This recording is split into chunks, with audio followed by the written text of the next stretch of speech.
Pastor Prince, can you please tell us who you wrote this book for? Well, I believe that the world today, people are more sick than ever. With all the advancement of medicine, technology, and breakthroughs we've had, we thank God for them.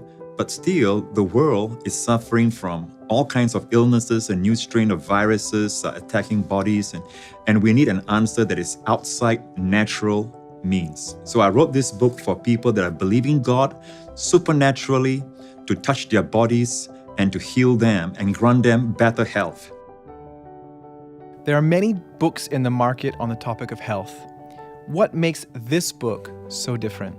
There are many good books out there on dieting and books on health, but I think that all of them share a common theme. Most of them, it is what is in the natural.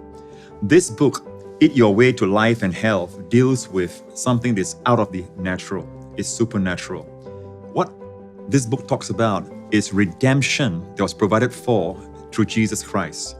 We are trying to heal through natural means, through creation, but creation has fallen. That goes for all the organic food that we eat. I believe in eating well, but many a times we forget that even organic food has fallen. All creation is groaning and travailing. Now, our bodies are fallen. But Jesus provided for this in his redemptive work on the cross. The Bible says, surely he has borne our diseases and carried our pains.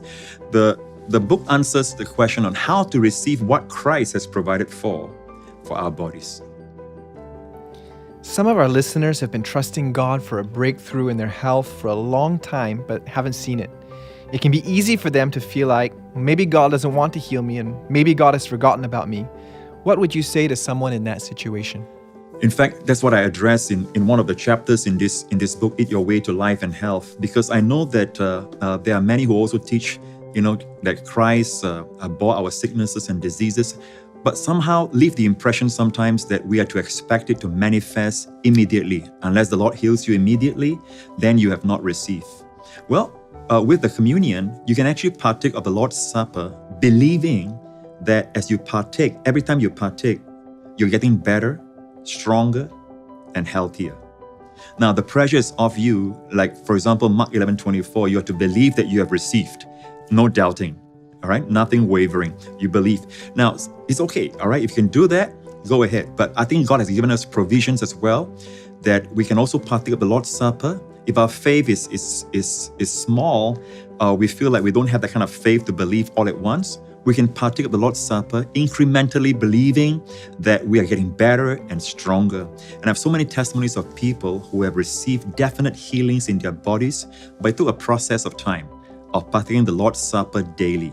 In fact, you can take it like medicine. You take medicine 3 times a day, you can partake the Lord's Supper 3 times a day. We have amazing testimonies, and many of them are in this book, of people who did just that. And I address those who have chronic ailments and physical conditions that are long-lasting, and they had it for a number of years, and yet they have lost faith in believing God for healing in those areas. Those are addressed even in this book.